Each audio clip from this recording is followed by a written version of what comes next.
I was never the kind of woman who believed in fate. Life had always felt like a series of choices, some good, some terrible. And then there were the choices that were made for me, ones I never asked for, ones I never wanted. I was 19 when it happened. Nick had been my childhood friend, someone I trusted, someone I never thought would hurt me. But trust is a fragile thing. One night, he shattered mine in the worst way possible. The details don't matter, not anymore. What mattered was the result, Emma. I couldn't look at her when she was born. I couldn't touch her. She had his eyes, his sharp jawline. She was a constant reminder of that night, of what I had lost. My husband Brian knew that. He had been my rock, the one who held me together when I wanted to break apart.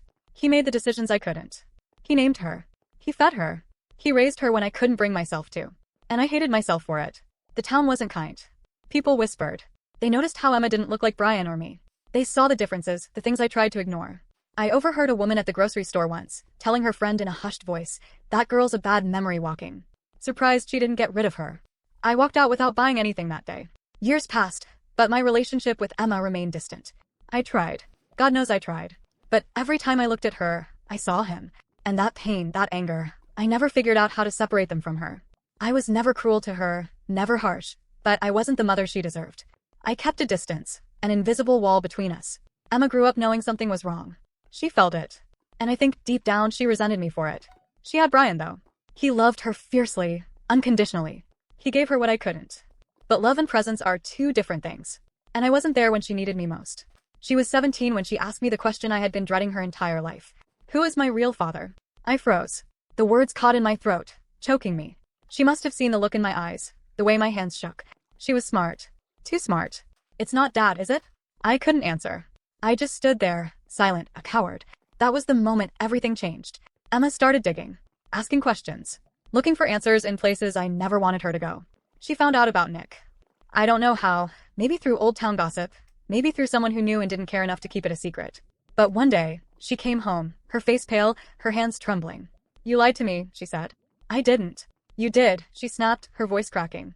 "You never told me. You never even let me ask." I had no defense. How could I? She turned on her heel and stormed out. 2 weeks later, she was gone. I should have told her the truth from the beginning. Maybe then she wouldn't have looked at me with that mix of betrayal and disgust. Maybe then I wouldn't be standing here, heart pounding, watching my daughter slip away from me. But I didn't. I couldn't. Emma had always believed a simple lie, that Nick and I were young sweethearts who didn't work out, that I moved on, met Brian, and that was the end of it. It was easier that way. Simpler. I never wanted her to know the truth, that Nick wasn't some lost love, but a monster who had taken something from me that I could never get back. That the very blood running through her veins carried a darkness I had spent my entire life trying to forget. I had done everything I could to erase him from my life. But she brought him back. I don't even know how it started. Maybe it was curiosity. Maybe it was the whispers of old relatives, the ones who still kept in touch with his side of the family. Maybe it was just Emma searching for something I never gave her, answers. She found Nick 2 years ago. I didn't know at first. She kept it from me, meeting him in secret, building a relationship behind my back. And when she finally told me, she looked at me like I should be happy, like I should be grateful. "Mom, you always told me he was just an ex. Why didn't you ever try to find him?" My hands went cold. I tried to keep my voice steady. I had no reason to. Emma sighed, running a hand through her hair. "But I did. And he's not what you made him out to be. He's kind. He's changed." Changed. That word made me sick. I told her I didn't want to hear another word about him. That if she knew what was good for her, she'd stay away. She didn't understand. She thought I was being stubborn, unfair. She was angry at me for not giving him a chance. I was angry at her for not knowing the truth. And then she made her decision. Nick was invited to the wedding. Not just as a guest. He was supposed to walk her down the aisle. Not Brian. Not the man who had raised her, who had loved her, who had sacrificed for her in ways she would never understand. No. She wanted Nick. I lost it. It happened in the kitchen. The house smelled like coffee, the sun streaming in through the window, making everything seem too warm, too bright, too normal for a conversation that was about to tear everything apart. Emma was standing by the sink, her engagement ring catching the light as she ran her fingers over the counter. I was gripping the back of a chair so hard my knuckles turned white. "Are you even listening to yourself?" I hissed. "You want that man to give you away? Instead of Brian?" Emma frowned, crossing her arms. "Brian's not well. You know that. He won't make it down the aisle. It's too much for him. Then I'll do it." She let out a bitter laugh. You don't even act like my mother. And now, suddenly, you want to be the one to walk me down the aisle." Her words hit me like a slap. "I don't act like your mother?" I repeated, my voice shaking. "Do you have any idea what I've done for you? What I've been through?" Emma shook her head, her frustration turning into something sharper. "That's the thing, Mom. You've never told me anything. My entire life, you've kept secrets. But Nick, he doesn't hide things from me. He's honest. Something inside me snapped. Honest. I spat. You think he's honest? You think you know him? Emma's expression darkened. I know enough. I slammed my hand on the table, the sound cutting through the air like a gunshot. Then let me tell you the truth, I said, my voice eerily calm. Let me tell you what kind of man you're inviting into your life. What kind of man you want to walk you down that aisle. And then, for the first time in 27 years, I told her everything. Every disgusting, horrifying detail. The night he took everything from me. The fear. The pain. The way he smiled afterward like he had done nothing wrong. The way he left me shattered, alone, and pregnant with a child I wasn't ready for. Emma's face turned ghostly pale. You're lying, she whispered. I laughed bitterly. I wish I were. She stared at me, her hands shaking. But, he told me, he said you just broke up. He said you left him. I nodded. Of course he did. Did you really think he'd tell you the truth? That he'd admit what he did to me? Emma stumbled back, gripping the edge of the counter like the room was spinning. But, I've been meeting him. Her voice cracked. I introduced him to Jason, her fiancé. I closed my eyes, my stomach twisting into knots. Mom, she whispered. I invited him to my wedding. I opened my eyes and looked straight at her. Then uninvite him. She didn't say anything. She just stood there, her entire world crashing down around her. And for the first time in my life, I didn't feel sorry for keeping the truth from her. Because now, she finally understood. I thought Emma would never speak to me again. After I told her the truth, she stormed out of the house, pale as a ghost, her hands shaking. I heard her car peel out of the driveway, and then there was silence. A heavy, suffocating silence that filled every corner of the house. Brian was in the living room, sitting in his recliner, his breathing slow and labored. He wasn't as strong as he used to be. Age and illness had taken their toll. He looked at me with tired eyes. You finally told her. I nodded. And I let out a bitter laugh. She didn't believe me. He sighed, rubbing a hand over his face. Give her time. But time was the one thing I had already given her. 27 years of silence, of pretending, of letting her believe a comfortable lie. And now, the truth had shattered everything. For days, I heard nothing from her. No calls, no texts. The house felt emptier than usual. I spent my time pacing, jumping at every sound, wondering if she was out there, still talking to him. Then, one evening, she showed up at my doorstep. Her face was blotchy, her eyes red. She had been crying. I opened the door but didn't say a word. She looked at me, her hands clenched into fists. I checked. I swallowed hard. I talked to Aunt Linda. I asked around. I even looked through old police records. She continued, her voice breaking. It's all true, isn't it? I nodded slowly. She let out a shaky breath, then did something I never expected. She stepped forward and hugged me. For a moment, I couldn't move. It had been so long since she had touched me like this, since she had clung to me the way a daughter clings to her mother. I felt her tears soak into my shoulder. I'm so sorry, she whispered. I didn't know. I didn't want to believe it. I held her tighter. I know. For the first time in years, I felt like I had my daughter back. Emma stayed for hours that night. We talked, really talked, for the first time in what felt like forever. She asked questions, and I answered them as best I could. There were things I couldn't bring myself to say, memories I couldn't put into words, but she didn't push. It felt like we were healing.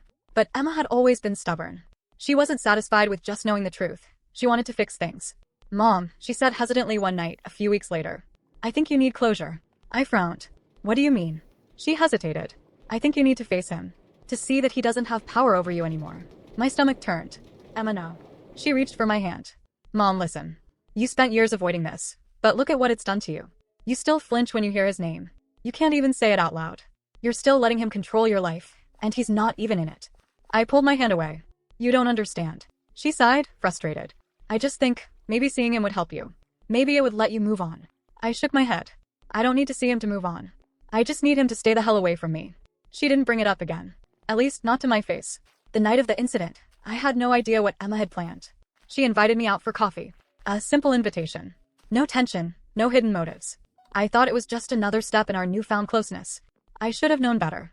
She picked a quiet little cafe on the outskirts of town. It was small, intimate, with soft lighting and the scent of fresh pastries in the air. We grabbed a table by the window. I was just beginning to relax when Emma glanced toward the door, her entire body tensing. Mom, she said cautiously, promise me you'll stay calm. I frowned. What? And then I saw him. Nick. He walked in like he belonged there, his eyes scanning the room before landing on me. Everything around me blurred. The walls closed in, the air felt too thick. The sound of my heartbeat pounded in my ears, drowning out everything else. No, this wasn't happening. Emma was saying something, her voice urgent, but I couldn't make out the words. My entire body was shaking. My breath hitched in my throat. I felt like I was 19 again, trapped in that nightmare, powerless, frozen. Nick took a step forward, a slow, casual step, like he had all the time in the world. Hey, he said, as if this was normal. As if he hadn't destroyed my life. I bolted. I shoved back my chair, nearly knocking it over, and ran. I didn't care who saw. I didn't care how insane I must have looked, sprinting out of that cafe like I was being chased by a ghost. I just needed to get away. By the time I reached my car, I was gasping for breath. My hands were shaking so badly I could barely get the keys into the ignition. My vision blurred with tears. I couldn't do this. I couldn't breathe. I couldn't. The car door jerked open. Mom. Emma's voice was sharp, panicked. Mom, calm down. Just breathe.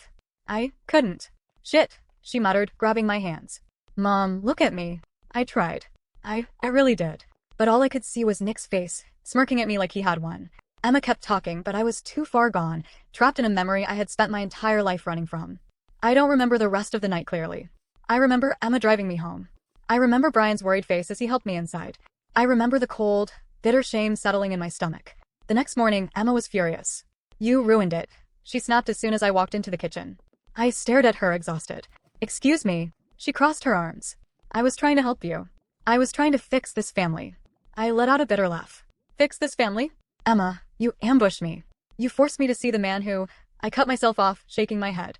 Do you have any idea what you just did to me? Emma's jaw clenched. I thought it would help. Help. I scoffed. Emma, you don't fix trauma with a goddamn surprise meeting. She didn't back down. I just thought. You thought wrong. She exhaled sharply, her frustration boiling over. So what, Mom? You're just gonna keep running forever? Keep pretending like he doesn't exist? Keep letting him have control over you? I met her gaze, my voice like ice. The only person who gave him control last night was you. Her face crumpled, hurt flashing in her eyes. For the first time since she found out the truth, we weren't on the same side anymore. And this time, I didn't know if we ever would be again. I never wanted this to happen. I never wanted my family's pain to become public, to be dissected by strangers, to be turned into gossip, into fuel for people's judgment. I never wanted my daughter to be torn apart by the world. But she left me no choice. After the disastrous meeting with Nick, the panic attack, the fight, the way Emma had looked at me like I had personally betrayed her, things between us had become tense, nearly unbearable. She avoided coming home. When she did, she barely spoke to me. I could feel her slipping away from me again. But I wasn't the only one who noticed. My younger daughter, Lily, had always been the more perceptive one. At 22, she had the sharp, calculating mind of someone who didn't take things at face value. She wasn't naive like Emma. She didn't live in a world where things could be fixed with good intentions and forced reconciliations. And she saw right through her sister. Mom, she said one evening as we sat in the dimly lit kitchen. What the hell is going on with Emma? I stiffened. What do you mean? She gave me a look, the kind that reminded me too much of Brian when he saw through my lies. Don't play dumb. She's been acting weird for weeks. She barely comes home. She's avoiding you. And the wedding? She doesn't even talk about it anymore.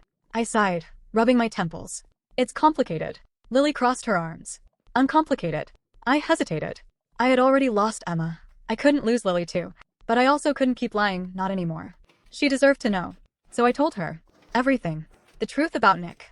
The truth about Emma finding him. The truth about the wedding, about how she had wanted him to walk her down the aisle, about how she had set up that meeting and watched me crumble in front of him. By the time I finished, Lily's face was pale with fury. Are you fucking kidding me? She hissed, her voice trembling. Emma did that? She went behind your back and brought that bastard into our lives. She didn't know, I said weakly, though I wasn't sure if I even believed that anymore. Lily let out a bitter laugh. No. She didn't want to know. There's a difference. She pushed away from the table, pacing. Her hands were shaking, her breath coming in sharp, angry bursts. I could see the storm raging inside her, the way her entire worldview had just been shattered. She always acted like she was better than me, Lily muttered. Like she was so mature, so understanding. And the whole time, she was playing house with a fucking rapist. Lily, no.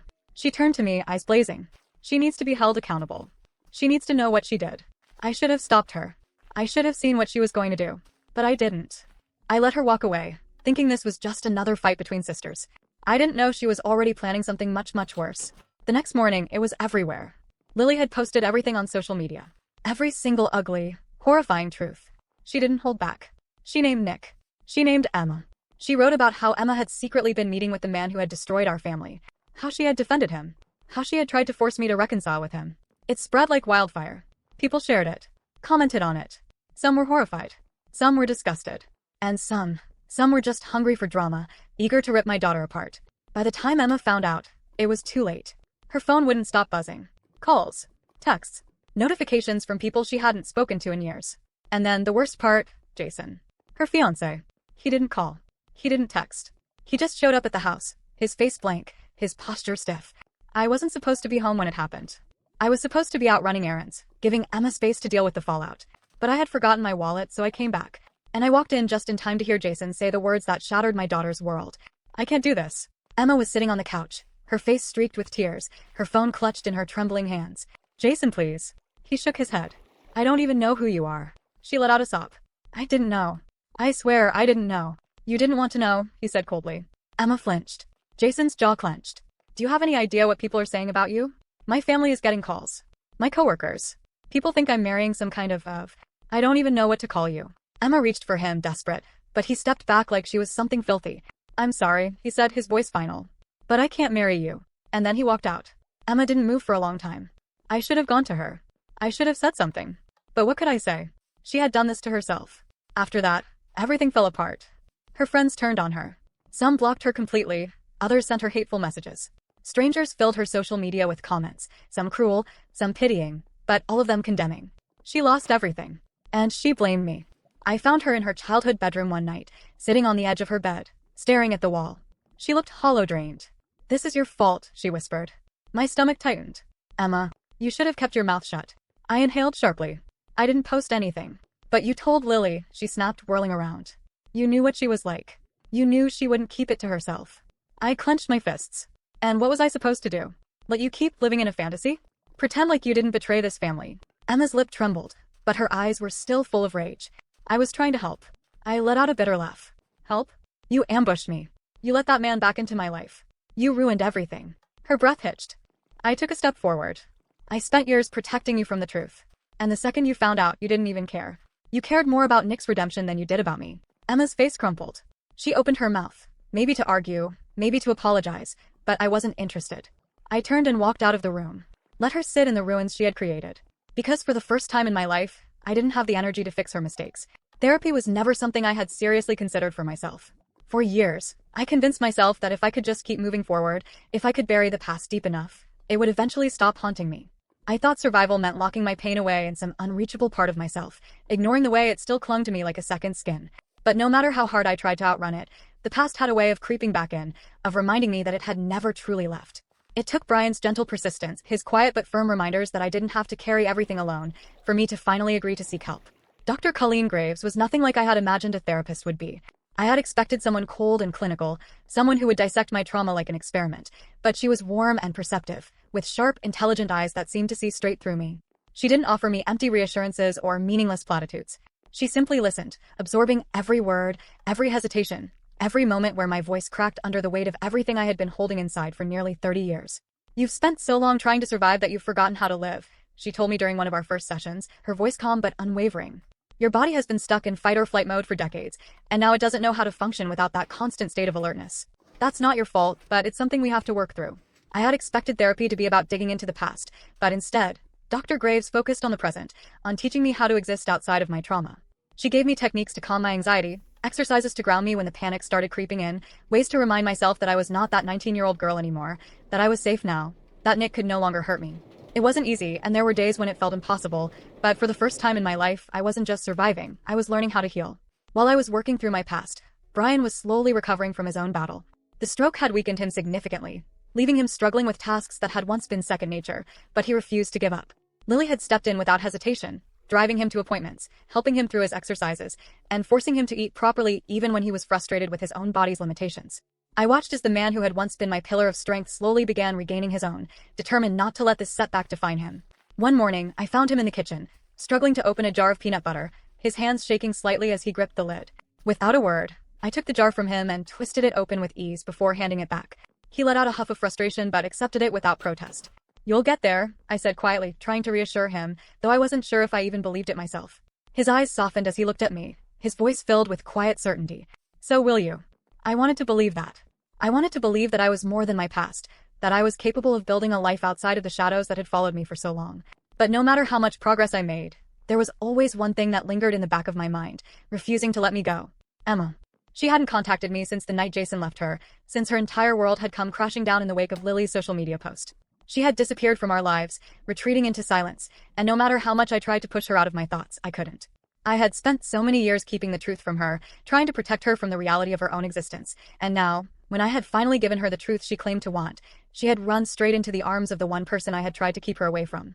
I didn't know exactly where she was or what she was doing, but I knew she was with Nick. Whether she was staying at his house or simply spending time with him, I had no idea, but the thought of it made me sick. I told myself she was an adult, that she had made her choice. But late at night, when the house was quiet and the weight of everything felt unbearable, I found myself staring at my phone, my fingers hovering over her name, debating whether or not I should call. Eventually, my need to hear her voice won. I dialed her number, my heart pounding as the phone rang once, then twice, then a third time. And then someone picked up. But it wasn't Emma. Hello. Nick's voice was unmistakable, that same casual, arrogant tone that sent a shiver of revulsion down my spine. I couldn't breathe. My entire body went cold, my fingers tightening around the phone as every muscle in my body tensed, preparing for a fight that wasn't even happening. It felt like I had been transported back in time, like I was 19 again, helpless and terrified and trapped in a nightmare I couldn't escape. I didn't say a word. I simply hung up. The moment the call ended, I doubled over, pressing my hands to my face as I forced myself to breathe, trying to push away the nausea, the panic, the suffocating feeling of being dragged back into the past. Emma hadn't answered her phone, Nick had, which meant he had access to it. Which meant she was with him. Which meant... No. I couldn't think like that. I tried to tell myself that there was a logical explanation, that maybe she had left her phone somewhere and he had simply picked it up. But deep down, I knew better. Nick had always been a manipulator, someone who knew exactly how to sink his claws into people and make them think it was love. And now he had Emma. The next morning, I sat across from Dr. Graves, my hands clenched in my lap as I told her what had happened. You called her, she said, more of a statement than a question. I nodded, my voice hollow. And he answered. She was silent for a moment before she leaned forward, her expression unreadable. How did that make you feel? I let out a bitter laugh, shaking my head. Like nothing has changed. Like I'm still that scared girl who can't even hear his voice without falling apart. Dr. Graves studied me carefully. But things have changed, she said gently. You are not that girl anymore. And Nick is not the all-powerful force he used to be. I swallowed hard, my throat tightening. But he has Emma. She exhaled slowly. Emma made her choice, she said, her tone carefully measured. And I know that's hard to accept. But you can't save someone who doesn't want to be saved. Tears burned at the back of my eyes, but I forced them down. She's my daughter. Dr. Graves nodded. And she may come back one day. But right now, you need to focus on the people who are here. The people who love you, who have never left your side. I wanted to believe that Emma would realize the truth, that she would wake up and see Nick for who he really was. But I also knew that she had to come to that realization on her own. And as much as it killed me, I couldn't force her to see what she wasn't ready to accept. For now, I had to focus on the family that had never abandoned me. I had to focus on my healing, on rebuilding the life that Nick had tried to take from me all those years ago. Because if I had learned anything, it was that love, the real kind, the kind that didn't have to be forced or earned, was the only thing that could pull someone out of the darkness. And I wasn't going to let his darkness consume me anymore.